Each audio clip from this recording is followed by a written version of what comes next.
B Ashok IAS suspension അനുമതിയില്ലാതെ മാധ്യമങ്ങളോട് പ്രതികരിച്ചതിനാണ് മറുപടി.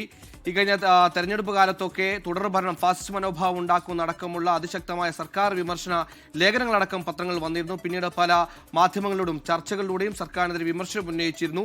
ഈ ഘട്ടത്തിലാണ് ഇപ്പോൾ ബി അശോക് IAS സസ്പെൻഷൻ നൽകിയിരിക്കുന്നത്. ചട്ടപ്രകാരം ഈ മാധ്യമങ്ങളോട് സർക്കാരിനെതിരെ പ്രതികരിക്കുന്നതിൽ ഇത്തരത്തിൽ ഓപ്പൺ പ്രതികരണങ്ങൾക്ക് വിലക്കുള്ള കൂടി സാഹചര്യത്തിലാണ് ഒരു സസ്പെൻഷനിലേക്ക് എത്തിയിരിക്കുന്നത്. ഷഫീദ് റാവുത്തർ വിവരങ്ങളുമായി നമ്മോടൊപ്പം ചെയ്യുന്നു. ഷഫീദ്, നിലവിൽ സൈനികക്ഷേമ വകുപ്പ് പ്രിൻസിപ്പൽ സെക്രട്ടറിയാണ്. നേരത്തെ സ്ഥലം മാറ്റത്തിനെതിരെ പോലും സെൻട്രൽ ട്രിബ്യൂണലിൽ പോയി സർക്കാരിനെതിരെ വിജയിച്ചതിന്റെ അപ്രീതി കൂടി ബി അശോകിനെതിരെ സർക്കാരിനുണ്ട്. നിലവിൽ എന്തിനാണ് സസ്പെൻഷൻ? എന്തൊക്കെ നടപടികൾക്കാണ് സസ്പെൻഷൻ?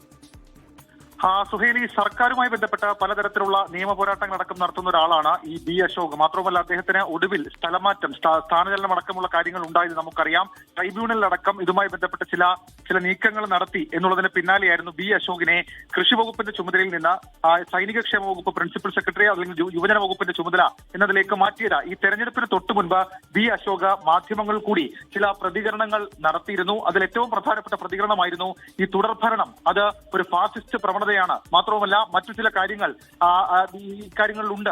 ഈ പിണറായി വിജയൻ സർക്കാരിന്റെ കുറ്റങ്ങൾ എന്ന രീതിയിൽ തന്നെ പിന്നീട് അത് ചിത്രീകരിക്കപ്പെടുകയും ചെയ്തിരുന്നു. അതിന് പിന്നാലെയാണ് ഇപ്പോൾ സർക്കാർ നയങ്ങളെ വിമർശിച്ചു എന്നുള്ള കാര്യത്തിൽ ബി അശോകിനെ സസ്പെൻഡ് ചെയ്ത് സർക്കാർ ഇപ്പോൾ തീരുമാനമെടുത്തിട്ടുള്ളത്. മാത്രമല്ല, നേരത്തെ ഞാൻ സൂചിപ്പിച്ചതുപോലെ അദ്ദേഹം മാധ്യമങ്ങളിലെ അദ്ദേഹത്തിന്റെ ലേഖനം അടക്കമുള്ള കാര്യങ്ങൾ മുൻപ് വലിയ ചർച്ചയായിരുന്നു. ഈ തെരഞ്ഞെടുപ്പ് പെരുമാറ്റ ചട്ടം നിലനിൽക്കെ തെരഞ്ഞെടുപ്പ് കമ്മീഷന്റെ അനുമതിയില്ലാതെയാണ് നടപടി എന്നൊക്കെയുള്ള കാര്യങ്ങൾ അതുമായി ബന്ധപ്പെട്ട വിവരങ്ങളായി പുറത്തേക്ക് വരുന്നുണ്ട്. ഏതായാലും നേരത്തെ ഞാൻ സൂചിപ്പിച്ചതുപോലെ സർക്കാരിനെതിരെ ഈ ട്രൈബ്യൂണലിൽ അദ്ദേഹം നടത്തിയിട്ടുള്ള ഇടപെടലുകൾ പിന്നീട് MR അജിത് കുമാറിന് സ്ഥാനചലനം ഉണ്ടാകുന്ന കാര്യങ്ങളിലേക്ക് കാര്യങ്ങൾ എത്തിയിരുന്നു. ഈ തിരക്കിട്ട സസ്പെൻഷൻ അത് സ്വാഭാവികമായും ചോദ്യം ചെയ്യപ്പെടുമെന്നുള്ളതും ഉറപ്പുള്ള കാര്യമാണ്. നേരത്തെ അദ്ദേഹം എഴുതിയ ലേഖനത്തിൽ അന്ന് പറഞ്ഞിരുന്ന കാര്യം അത് ഈ തുടർഭരണം അത് അതേപോലെ തന്നെ ബ്യൂറോക്രസിയിൽ ഉണ്ടായിരിക്കുന്ന പുഴുക്കുത്തുകൾ അടക്കമുള്ള കാര്യങ്ങളായിരുന്നു ബി അശോക് ആ ലേഖനത്തിലടക്കം കുറ്റപ്പെടുത്തിയത്. ഏതായാലും ആ പശ്ചാത്തലത്തിൽ അക്കാര്യങ്ങൾ ചൂണ്ടിക്കാണിച്ചുകൊണ്ട് സർക്കാർ നയങ്ങളെ വിമർശിച്ചു. മാത്രമല്ല, അനുമതിയില്ലാതെ മാധ്യമങ്ങൾ പ്രതികരിച്ചു, മാധ്യമങ്ങളിൽ ലേഖനം എഴുതി എന്നതടക്കമുള്ള കാര്യങ്ങൾ ചൂണ്ടിക്കാണിച്ചുകൊണ്ടാണ് ഇപ്പോൾ ബി അശോകിനെ സസ്പെൻഡ് ചെയ്തുള്ള സർക്കാർ തീരുമാനം. സുഹേലി, ചാനൽ ചർച്ചയിൽ പങ്കെടുത്ത് രാഷ്ട്രീയ പ്രസ്താവന നടത്തിയെന്നൊക്കെ കാണിച്ച് നേരത്തെ തെരഞ്ഞെടുപ്പ് കമ്മീഷന് നിരവധി സ്വകാര്യ പരാതികളെല്ലാം എത്തിയിരുന്നു. ഈ ഒരു ഘട്ടത്തിൽ കൂടിയാണ് തെരഞ്ഞെടുപ്പ് പെരുമാറ്റച്ചട്ടം നിലനിൽക്കെ അധികാരം തെരഞ്ഞെടുപ്പ് കമ്മീഷന് കയ്യേറുന്ന സമയം തന്നെ ഇത്തരത്തിൽ ഒരു നിലപാടിലേക്ക് ഇത്തരത്തിലേക്ക് ഒരു സസ്പെൻഷനിലേക്ക് സർക്കാർ എത്തിയിരിക്കുന്നത്. ഷഫീദ്, ഇന്ന് വിജു പ്രഭാകരൻ ഒരു പുസ്തകം പുറത്തിറങ്ങിയ ദിനം കൂടിയാണ്.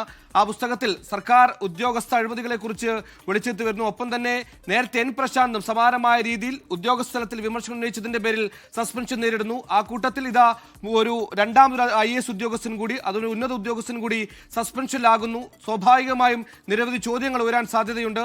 നിലവിൽ ഈ സസ്പെൻഷനുമായി ബന്ധപ്പെട്ട് അധികാര കേന്ദ്രങ്ങളിൽ ലഭിക്കുന്ന വിവരങ്ങൾ എന്താണ്? പെരുമാറ്റച്ചട്ടം ലംഘിച്ചു എന്ന് പറയുമ്പോഴും നിലവിൽ ഒരു ഉദ്യോഗസ്ഥ സസ്പെൻഡ് ചെയ്യാൻ സർക്കാരിന് അധികാരമുണ്ടോ ഈ ഘട്ടത്തിൽ പെരുമാറ്റച്ചട്ടം നിലനിൽക്കെ?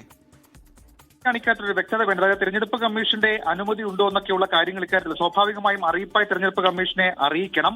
അത് വളരെ പ്രധാനപ്പെട്ട കാര്യമാണ്. പക്ഷേ അതടക്കമുള്ള കാര്യങ്ങൾ ഉണ്ടായിട്ടുണ്ടോ എന്നുള്ള കാര്യം അറിയില്ല. നേരത്തെ ഞാൻ സൂചിപ്പിച്ചതുപോലെ ഈ തെരഞ്ഞെടുപ്പിന് തൊട്ടു മുൻപായിരുന്നു കേരള ശബ്ദം ലേഖനത്തിൽ ബി അശോകിന്റെ വിമർശനം ഉണ്ടായതിൽ പറഞ്ഞിരുന്നത് തുടർഭരണം ഫാസിസ്റ്റ് മനോഭാവം ഉണ്ടാക്കും. മാത്രവുമല്ല, തുടർഭരണാനുഭവം അത് വ്യക്തികളിലും കക്ഷികളിലും ഫാസിസ്റ്റ് മനോഭാവം ഉണ്ടാക്കും. സുതാര്യമായ ജനാധിപത്യത്തിന് വോട്ടർമാർ ജാഗ്രത കാണിക്കണമെന്നൊക്കെയുള്ള കുറ്റപ്പെടുത്തലും ആഭ്യന്തര വകുപ്പിനെതിരെയുള്ള രൂക്ഷ വിമർശനവും അത് ഈ ലേഖനത്തിൽ ഉണ്ടായിരുന്നു.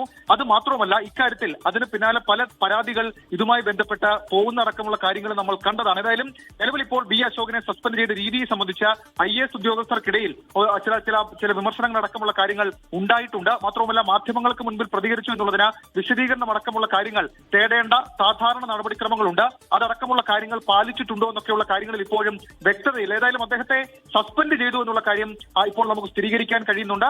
അതുമായി ബന്ധപ്പെട്ട സർക്കാർ തീരുമാനം ഉണ്ടായിട്ടുമുണ്ട്. സുഹേലി, എന്തായാലും തുടർഭരണം ഫാസിസ്റ്റ് മനോഭാവം ഉണ്ടാക്കുമെന്ന പത്രലേഖനത്തിൽ തുടങ്ങിയ വിമർശനം പിന്നീട് അങ്ങോട്ട് പല ചാനലുകളിൽ രാഷ്ട്രീയ ചർച്ചകളടക്കം പങ്കെടുത്ത് ബി അശോക് വിവാദത്തിലായിരുന്നു. വിവാദത്തിനൊടുവിലാണ് ഇപ്പോൾ സസ്പെൻഷൻ നടപടിയിലേക്ക് കടന്നത്.